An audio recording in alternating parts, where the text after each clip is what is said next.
What's up, everyone? Welcome to this day in Philly Sports History for June 9th, 2025. I'm your host, Jim Montgomery. Welcome to a Monday edition of the podcast. The Phillies are officially in Tom Petty free fall mode, swept by the Pirates. And look, I know Paul Skeens is good, but Sanchez was just as good. They just no offense. They had like 2 hits going into the 9th inning. I think they ended up with 3 on the day. You just can't get it done. I don't care who's pitching. Nolan Ryan, Steve Carlton, Cy Young, just not good. And I'm not sure what can be done. They need a shot of energy. They're just going through the motions. I don't know if this starts with the manager. Like I said at the beginning of the year, they might get to this point, and slowly they're at this point now where, excuse me, it might be time to look at doing something to get a spark under this team. I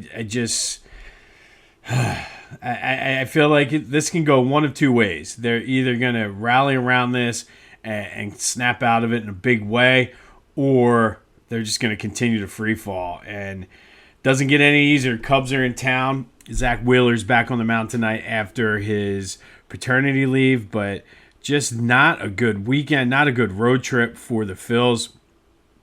They won the 1 game in Toronto and then 5 straight. And truthfully, the way they lost all 5 of those games just were not good. Like, there's no excuse to get swept by the Pittsburgh Pirates ever. Even when they were at their peak back in the early 90s. You don't get swept by the Pirates. Just not good. Not all is well in Phillies land. So we'll see what happens. Home cooking. Maybe they bounce back here. Wouldn't be the least bit surprised if they come back and sweep the Cubs. That just seems to be this team's MO. But something feels different about this time. I don't know if that is really in the cards. I don't know. It's just there's so many things wrong with this team right now that not inspiring confidence whatsoever. So hopefully they rally around this and do better, but I'm not going to hold my breath for that because it's not looking good. But schools are starting to finish up. My kids finish up on Thursday. That means it's time to take trips to the shore. And don't start your vacation off stress. Get Beach Caddy to help you move your stuff from your car to your place, and then they'll help you move it out at the end of the week. Get their beach carts. Best beach carts in the Jersey Shore. Big inflatable wheels. You'll be moving across the sand, no problem. If you're in Ocean City, Sea Isle, Avalon, Stone Harbor, or Wildwood, let Beach Caddy take the stress out of your vacation. Use the promo code Jimbo to take 10% off your move-in, move-out service, which is their bellhop service, as well as cart rental, and let Beach Caddy take the stress. Available in Ocean City, Sea Isle, Avalon, Stone Harbor, and Wildwood, because being from Philadelphia and a Phillies fan is stressful enough. You don't need to carry that over to your vacation. Beach Caddy takes the stress out of your vacation. All right, let's do some housekeeping. And yesterday we talked about Steve Jeltz hitting 2 homers in that amazing comeback against the Pirates, where Jim Rooker, the Pirates color analyst, said, if we lose this game, I will walk home. He made good on it. But Steve Jeltz hit 2 homers that game. He only had 5 home runs for his career, 4 of them coming in that 1989 season. I know I was a little bit unsure, but I always like to give you the correct stats. Steve Jeltz, 5 career home runs. 2 of them happened yesterday as the Phillies come back to beat the Pirates after giving up 10 runs in the first inning. Some other housekeeping notes. Just remember, we will be switching to a Monday through Friday format. With that comes different segments during the week. Still keeping Tuesday positivity. Still going to keep Fridays with AI, but then add some things on Monday, Wednesdays, and Thursdays. All in an effort to try to expand the reach, kind of branch out a little bit, do some other things. I've been talking to you about the Phillies pregame, or the Eagles pregame show coming this fall. So that all will help us out there. And then be sure to follow me on social media, Jimbo_Mott on Twitter and TikTok. on Instagram at Philly Jimbo. Subscribe to the YouTube channel, Jimbo_Mont, and continue to spread the word as we grow this thing. And also, if you want to see highlights, clips, photos of whatever we're talking about, all my social media has that, including my Facebook and LinkedIn. So hit me up there. And of course, the Discord channel is live. Go right to the first line in the description. Come, let's talk some Philly sports and just wallow in our misery over the Phillies. But you can get custom-made hype chains from Lotwim. These things are amazing, great for kids' sports. Swim seasons are kicking off. Bachelor parties, fantasy football is right around the corner. Bachelor parties, all kinds of fun things you can do with this. Go to Lotwin.com. Use the promo code TCCPOD to take 10% off of your order.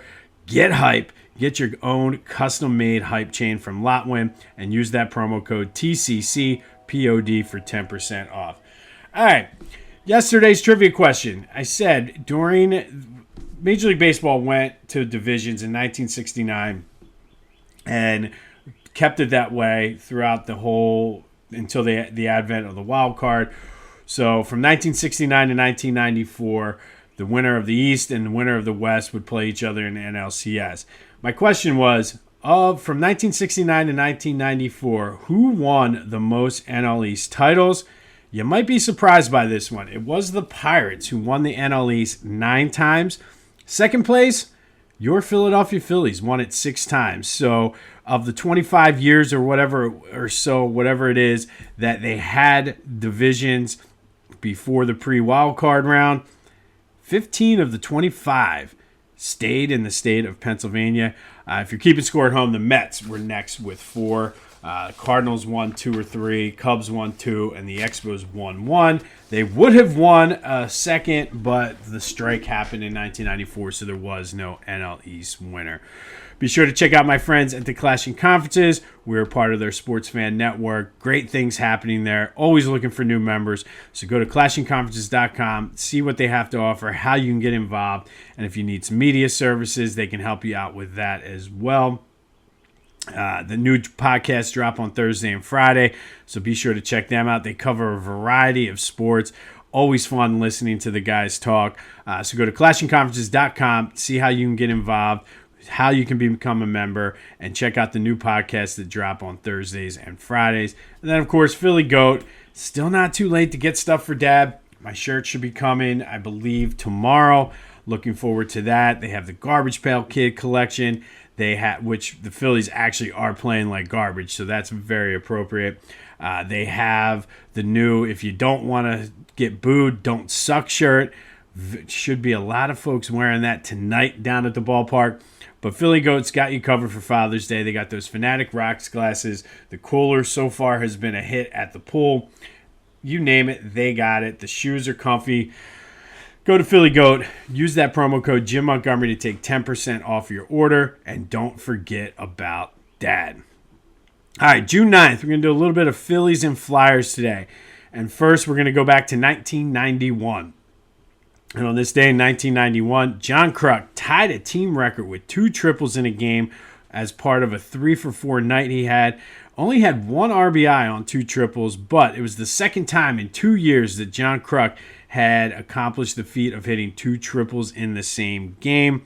The last Philly to accomplish it was in 2017. Odubel Herrera hit 2 triples in a game.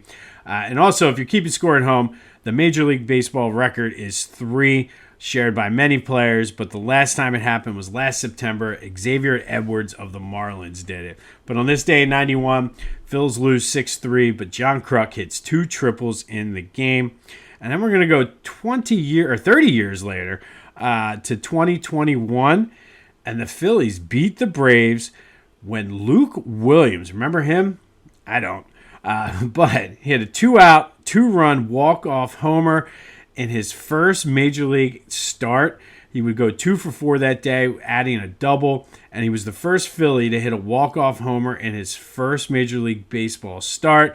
And Luke is currently in the Braves organization as a utility man for the big club, does a lot of pinch running for them. But that's the kind of energy the Phillies need. They need Luke Williams energy tonight, as Luke Williams hit the 2-run walk-off in his first Major League Baseball start down at Citizens Bank Park as the Phillies beat the Braves 2-1. Can we get a Luke Williams? Otto Kemp hitting a walk-off would be great. Just need something. But that all happened on this day in 2021. And then 2010, trying to force a Game 7 and avoid getting eliminated, Scott Hartnell tied the game Scott Hartnell got the ball rolling for the Flyers and then tied the game with 4 minutes left to send it to overtime. But then in overtime, Patrick Kane scored 4 minutes in.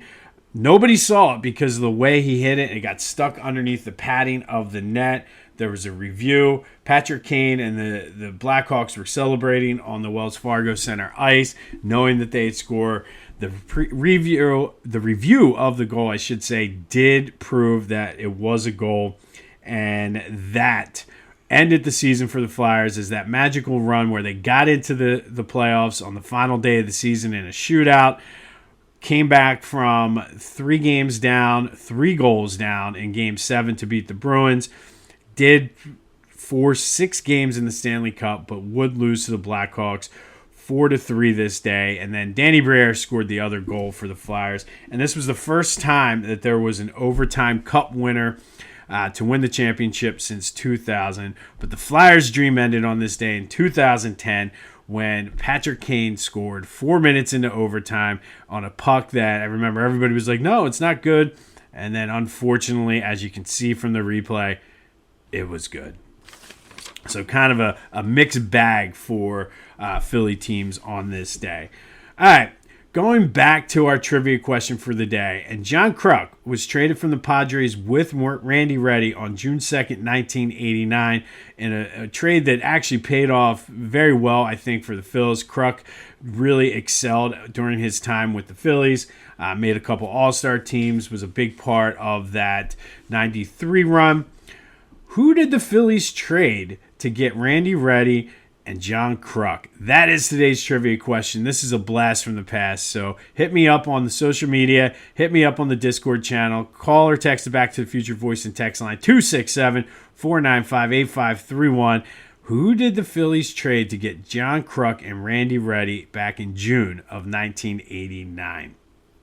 And then finally today, our greatest individual season in Philly sports tournament continues. Yesterday, we had a matchup out of the Flyers region, and Claude Giroux with the upset, 60% of the vote. His 2011-2012 season knocked out Bill Barber's 75-76 season. Thank you for everybody who voted. Didn't see that one coming, but Claude Giroux moves on. Today, we go to the Sixers region, and the number 6 seed, Dr. J, from 1980 to the 1980-81 season, he was the MVP, All-NBA, was an All-Star, averaged 24.6 points per game, 8 rebounds a game, and 4.4 assists. That was the season that the Sixers blew the 3-1 lead in the Eastern Conference Final to the Celtics, kind of breaking up a couple of final runs for the Sixers. But Dr. J's MVP season is the number 6 seed out of the Sixers region. He is taking on the number 11 seed, Allen Iverson. His 2005-2006 season, AI averaged 33 points per game, which was a career high, but it wasn't good enough for the scoring title as Kobe averaged 35 points per game that season. AI led the league in free throw attempts and as well as free throws made. He also added 7.4 assists a game, almost 2 steals per game. He was third team All-NBA, made the All-Star team. Sixers missed the playoffs that year, and you might remember this was his last full season with the Sixers. That was the year him and Chris Webber missed Fan Appreciation Night. But in 2005-2006, AI had a career high 33 points per game. Now it's your turn. Whose season was better? Was it the number 6 seed Dr. J in 1980-81 when he won the MVP, or Allen Iverson in 2005-06 when he averaged 33 points per game, a career high for a team that just was not any good? Again, hit me up on the Discord channel. Call or text me on the Back to the Future voice and text line. Vote on my social media. But who moves on in the greatest individual season in Philly sports history tournament? Is it Dr. J, the year he won the MVP, or AI in 2005-2006, his last full season with the Sixers when he averaged 33 points per game? Don't forget about our trivia question. Who did Phillies trade to get John Kruk and Randy Reddy? On this day in 2010, Flyers eliminated from the Stanley Cup Final 4-3 in overtime as Patrick Kane with the game winner 4 minutes in. In 2021, Luke Williams with a walk-off 2-run shot to win the game for the Phils in the ninth in his first Major League start. And hopefully we can get some of that Luke Williams energy at Citizens Bank Park tonight. And then 1991, our man John Kruk, for the second time in 2 years, hit 2 triples in a game, but it wasn't enough as the Phils lost 6-3 to the Reds. We'll have more on what ails the Phillies. Hopefully they can snap out of this with Zach Wheeler. But, I mean, truthfully, Zach Wheeler could give up a run or two and they could still lose the way they've been hitting. I think it's full-blown panic. Let me know your thoughts on that, too. If we weren't doing the tournament, that would be the question of the day. Like I said, I'm in panic mode. I've seen it too many times. And as much as we say we need to get back to a new Philly mentality, that old Philly mindset starts creeping in when the teams are playing like this. And at this point, it's almost the middle of June. Don't give me, it's baseball. No, this team, even when they were winning, I said it so many times, they haven't played their best. And I think this kind of just is who they are at this point. I saw some people on Twitter yesterday saying, I'm more excited for the future with all those guys in AAA. Can't say I disagree with them. So they need something. What that something is, I don't know. Is the manager, hitting coach, shuffle the lineup? I don't know. But I feel as though like they've taken on the personality of the manager here. But just not a good time in Phillies land. Hopefully they snap out of it against the Cubs, though. I don't know if I believe it, but hey, we got to stay positive. We will have some Tuesday positivity / motivation tomorrow. I do apologize. I'm just frustrated with this team right now. I woke up not feeling the greatest either, but I've seen this. I've seen this game before, and if you go back to, sorry, going on a little rant here, but if you go back to like those early to mid 2000 teams before Charlie Manuel came in, before they kind of got it together for 2007, this was their MO. They would always start off good, be in first place, go on a little June, July swoon, and then try to battle back for the wild card, but it was always too late. Certainly could see that happening again this year, but what can fix the Phillies? I don't know. Maybe they need somebody like Larry Bow in there to be a manager, and maybe I'm just too old school, but they need somebody in there yelling, kicking over coolers, stuff like that, because they just have no energy. They have no heart. All right, enough about that. Maybe they'll snap out of it today. This has been This Day in Philly Sports History for June 9th, 2025. My name's Jim Montgomery. Go have yourselves a Monday, and until next time, I'll see you when I see you.